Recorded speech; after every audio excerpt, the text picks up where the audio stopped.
Abdou Diop, vous êtes managing partner de Mazars et vous êtes président de la commission Afrique et Sud-Sud à la CGEM. La CGEM, c'est la Confédération Générale des Entreprises Marocaines. Merci en tout cas de répondre à ces questions sur le nouveau président Bassirou Diomaye Faye qui a dans son programme, ou qui avait dans son programme, des choses relativement radicales comparé à son adversaire qui était lui proche de Macky Sall, relativement radical dans le sens où il va en finir avec le franc CFA, il veut un peu renverser la table pour procurer de l'emploi, en finir avec la corruption. Est-ce qu'il a raison?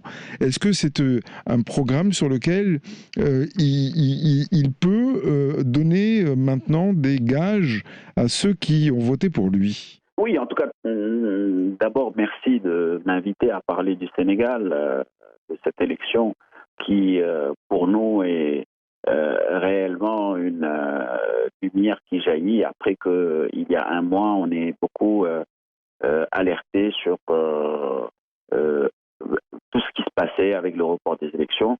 Et comme je le disais, à la veille de chaque élection, le Sénégal a des soubresauts qui démontrent la vigueur de la démocratie et l'engagement du peuple sénégalais. Et on s'en ressort toujours avec vraiment une sagesse des acteurs politiques qui montre aussi cette vigueur démocratique, et on s'en sort grandi. Et c'est encore le cas puisque, comme vous l'avez si bien dit, on a pour la première fois un opposant qui gagne au premier tour face au régime sortant. Et donc c'est un réel plébiscite. Maintenant sur le programme, plusieurs choses à préciser, parce que c'est vrai que on a beaucoup mis en avant un certain nombre de sujets, la sortie du franc CFA, le caractère anti-système, etc. Bon, c'est un programme que je connais très bien pour différentes raisons, et je vais quand même préciser un certain nombre de choses. D'abord, le positionnement de la coalition Diomaye, comme on le dit, c'est un projet pour un Sénégal souverain, juste. C'est très important cette terminologie. Donc souverain, juste et prospère. Donc, et c'est de là qu'il faut comprendre toute la suite. Donc, je vais commencer pour la partie juste, qui reflète un peu le pourquoi d'un positionnement anti-système. Mais anti-système, il faut le comprendre comme en opposition à un certain nombre de pratiques du système. Quand je dis pratiques du système, donc à l'opposition à une économie extravertie et exportée pour une économie plutôt endogène qui va permettre de créer plus d'emplois, de créer plus de répartition, de créer plus de valeur. C'est par rapport au système de cooptation des proches qui avait créé quelquefois, dans certains cas vraiment, à chaque fois qu'un pouvoir se mettait en place, une récompense de la famille politique qu'on a souvent traité de partage du gâteau, se positionner contre la corruption. Donc c'est très important dans ce cadre de le comprendre. Et le juste veut dire aussi plus solidaire, plus inclusif, qui permet de faire partager plus de choses à la population. Et quand on parle de la partie souveraine, la sortie du franc CFA a été beaucoup brandie. Or, le vrai message qui est dans le programme, c'est de dire il faut qu'on s'organise pour avoir un certain contrôle de notre monnaie qui nous permet d'utiliser la politique monétaire comme levier de développement économique. Et quand on rentre dans le détail du programme, il est très clair de dire écoutez, et quand on regarde PASTEF, le A veut dire africain, nous, l'intégration africaine est un élément clé du programme. Donc il ne s'agit pas de sortir du franc CFA in extenso en utilisant juste le terme, mais il s'agit... Ici, c'est pas de la défiance vis-à-vis de la France. Disons que il s'agit d'abord de dire il faut que ce que beaucoup de gens critiquent, il faut que notre monnaie soit moins sous le contrôle de la France, et ça, je pense que la plupart des intellectuels africains sont d'accord sur le sujet. C'est pas un sujet nouveau, c'est pas un sujet de la coalition Diomaye, mais c'est un sujet que beaucoup d'acteurs africains ont toujours prôné. Donc, de dire on sort de ce joug colonial de la monnaie qui existait depuis le début. Maintenant, il y a eu des avancées qui sont faites, mais c'est pas suffisant. Pour dire deuxième étape, on essaye dans le cadre de la CEDEAO, parce que le projet de Bassirou Diomaye Faye va au-delà même de l'UEMOA. On essaye, dans le cadre de la CEDEAO, d'avoir une monnaie communautaire qu'on contrôle, qu'on maîtrise, et qui nous permet de jouer le rôle de politique monétaire comme levier de politique économique. Si ça ne fonctionne pas, on essaye d'obtenir cela dans le cadre de l'UEMOA. Et si vraiment les différents pays de la zone UEMOA ne sont pas d'accord, il faut qu'on voit comment, en tant que Sénégal, avoir notre monnaie qui nous permet un levier de politique économique. Donc il y a plusieurs étapes et conditionnalités externes avant d'y arriver. Et au-delà de cela, dans le programme, il y a 12 conditions liées à l'économie sénégalaise, 12 préalables avant de parler de monnaie. Donc on n'est pas dans une position dogmatique de dire il faut la monnaie, on sort du franc CFA. On est dans le cadre d'un projet de développement économique en fait, qui considère que la politique monétaire doit être un levier. Si on comprend bien, c'est que c'est un programme sérieux et qu'il n'est pas question d'arriver et de juste renverser la table.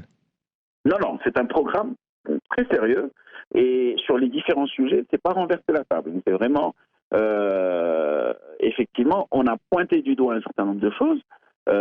On a beaucoup parlé de la question du fameux France dehors, etc.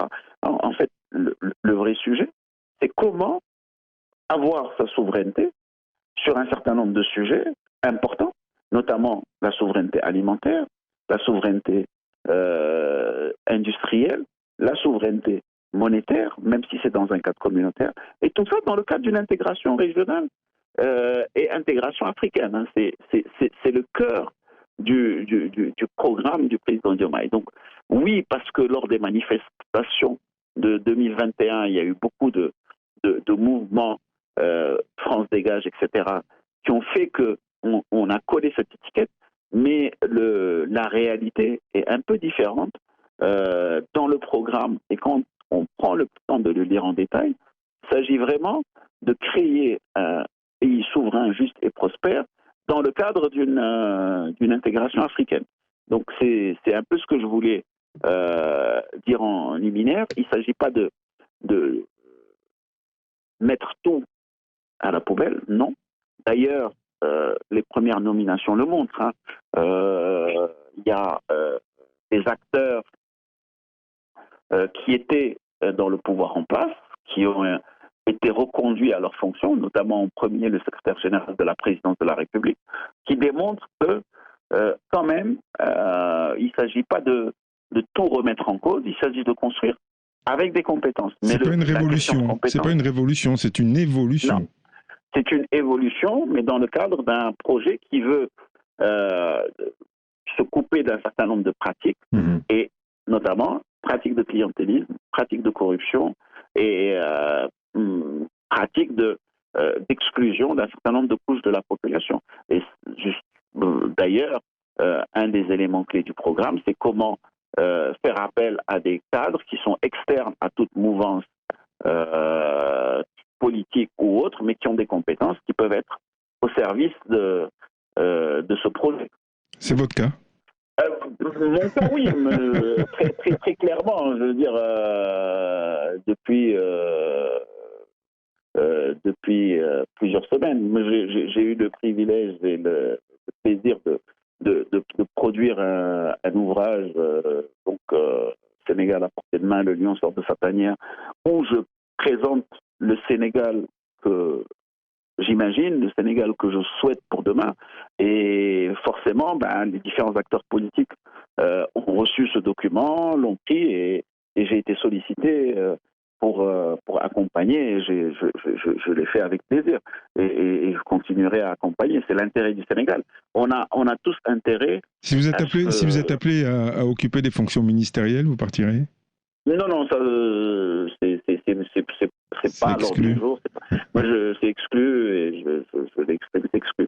Non, le vrai sujet, c'est comment on peut accompagner. Il n'y a pas besoin d'être ministre pour accompagner. Au contraire, on peut accompagner de manière très claire sans être au gouvernement. Et c'est ça un peu le but. c'est de dire comment on apporte son expertise sur des sujets à forte portée stratégique en permettant justement que chaque Sénégalais qui a quelque chose à apporter puisse apporter cela. Et je pense que j'ai vu toute l'ouverture que cette équipe a, et il y a beaucoup de personnes qui sont prêtes à aider, et certaines qui d'ailleurs vont être dans l'attelage gouvernemental. Abdou Diop, il y a une attente extraordinaire de la part de la jeunesse qui a voté massivement pour Bassirou Diomaye Faye.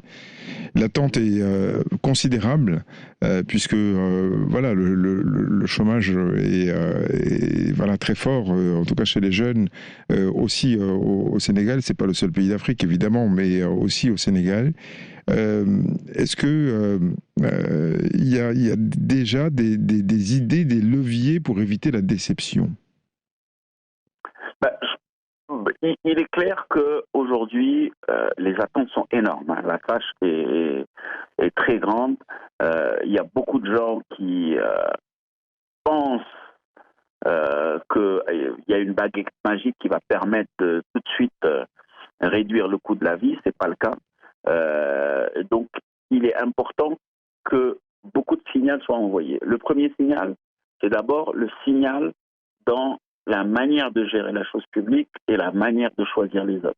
Donc ça, c'est un premier signal, c'est de montrer que, effectivement, le choix des uns et des autres, que ce soit le premier gouvernement, que ce soit les premières nominations, est fait sur la base de la compétence. Et ça, c'est très important, c'est un signal fort. Le deuxième signal qui va être très important, c'est comment on va prendre les premières mesures de réduction de train de vie de l'État. Et ça aussi, c'est un deuxième signal qui va permettre de donner un message aux populations comme quoi, effectivement, le projet tel qu'il a été vendu est bien celui qui est en train de... Et il va falloir que ça se voit. Oui, il va falloir que ça se voit. Il va falloir que ça se voit. Je pense que à un moment, beaucoup de gens souhaitaient que la prestation de serment se fasse au stade, et la réponse du président Diomaye Faye était très claire. Il avait dit, moi, c'est devant la Cour constitutionnelle, donc je veux la faire dans l'enceinte de la Cour constitutionnelle. Bien sûr, le protocole d'État lui a dit, nous recevons des invités de marque, des chefs d'État et autres, on ne peut pas le faire dans la salle du Conseil constitutionnel. C'est là il a concédé de le faire au centre de conférence. Et sinon, il voulait le faire dans l'enceinte du Conseil constitutionnel. Ça aurait été déjà une première évolution importante. Donc, oui, il faut que ça se voit.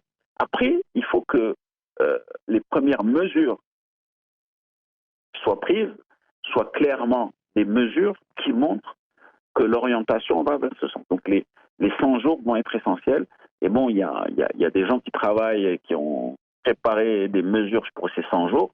Je pense que ça doit être un signal fort qui doit permettre de montrer que les choses évoluent. Après, il faut beaucoup de communication parce qu'il faut que le peuple sénégalais est très difficile, très exigeant et très prompt à protester. Donc, il faut qu'il y ait vraiment une approche directe vis-à-vis de ces populations pour leur expliquer que les choses sont en train de se mettre en place. Il faut que ça prenne du temps. Ça veut dire que le président va descendre dans la rue, qu'il va aller voir les gens, qu'il va aller voir la population, il va aller au contact pour expliquer des choses et pour montrer aussi qu'il est accessible. Je pense que c'est quelque chose, si ce n'est pas le président de la République, en tout cas les populations devront ces équipes devront le faire. Les équipes devront être proches des populations et être accessibles, parce que c'est quelque chose qui va être très important dans le futur. Et d'ailleurs, dans ce cadre-là, il va falloir qu'il y ait un vrai dialogue avec la presse sénégalaise, parce que la presse sénégalaise doit aussi jouer son rôle dans cela. Et ça, c'est un travail qui doit être mené par les équipes autour du président de la République pour vraiment avoir cette approche didactique, cette approche d'abord de prendre des mesures exemplaires et qui démontrent qu'on est sur la bonne voie, et ensuite de communiquer suffisamment et régulièrement avec les populations. Sur l'aspect international, le président Bassirou Diomaye Faye a déjà envoyé quelques signaux puisque pour son investiture, il a essentiellement invité les leaders de la région autour du Sénégal pour participer à cette investiture. Le seul chef d'État hors de cette région à avoir été invité, c'est Sa Majesté le roi Mohammed VI. C'est un signal, ça aussi. Oui, en fait, il y a les signaux sont clairs. Hein. Le Maroc je pense que ça fait partie il faut pas l'oublier, des éléments clés de la transmission d'un chef d'État à l'autre. Je pense qu'il y a eu beaucoup de discussions entre le président Macky Sall et le président Bassirou Diomaye Faye sur les différents sujets. Et je pense que le sujet de la relation avec le Maroc a dû être aussi parmi ces discussions, parce que nous n'oublions pas, la liste des invités a été faite entre les deux chefs d'État. Donc, je pense que ça fait partie des choses qui ont été au niveau de la discussion. Donc, effectivement, le roi du Maroc a été invité. Hors de la région, bon, il y a eu aussi le président du Rwanda qui a envoyé son ministre des Affaires étrangères. Donc, c'est les deux hors de la région qui ont été invités. Et c'est des messages qui sont très forts par rapport aux relations que le Sénégal a avec le Maroc. Est-ce que le Sénégal s'africanise davantage? Parce qu'il est question aussi, parce qu'on n'en a pas parlé, mais il est question aussi de remettre en cause un certain nombre de contrats qui ont été signés avec des multinationales, parfois, souvent même occidentales. Il est question de tout ça. Est-ce que c'est une africanisation du Sénégal? En fait, c'est deux sujets différents, mais qui peuvent avoir des intersections. Le projet du président Bassirou Diomaye Faye se positionne dans une vraie intégration africaine. Donc, très clairement, oui, il y a un renforcement de cette intégration africaine, qu'elle soit sous-régionale, régionale ou continentale. Ça se comprend dans le cadre de la dynamique de la zone de libre-échange continentale africaine. C'est très important. Ça se comprend dans la dynamique de la volonté de la souveraineté. Et quand on dit souveraineté, on parle souvent de souveraineté nationale, régionale ou continentale. Et ça se comprend aussi dans la volonté de développer des chaînes de valeur complémentaires avec les autres pays du continent. Donc ça, c'est très clair. C'est un positionnement de Sénégal dans le cadre d'une intégration africaine et dans le cadre d'une intégration sous-régionale, notamment avec tout ce qui se passe dans la région.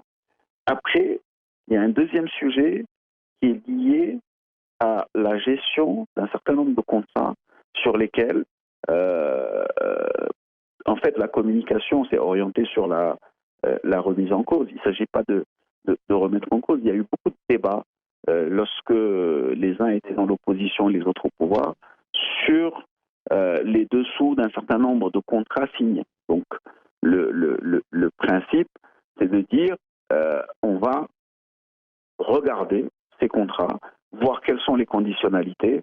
Est-ce que les conditionnalités sont favorables ou défavorables au Sénégal? Est-ce que c'est des contrats équilibrés? Et si on se rend compte que c'est des contrats qui sont déséquilibrés, voir comment apporter sur la table des renégociations avec des partenaires. Ce qui est tout à fait normal dans le cadre de la prise en main d'un nouvel acteur. Il ne s'agit pas de remettre en cause, dans le cadre d'une politique de remise en cause systématique, il s'agit de passer en revue les différents contrats pour voir de quoi il s'agit. Je prends l'exemple juste des contrats de blocs pétroliers.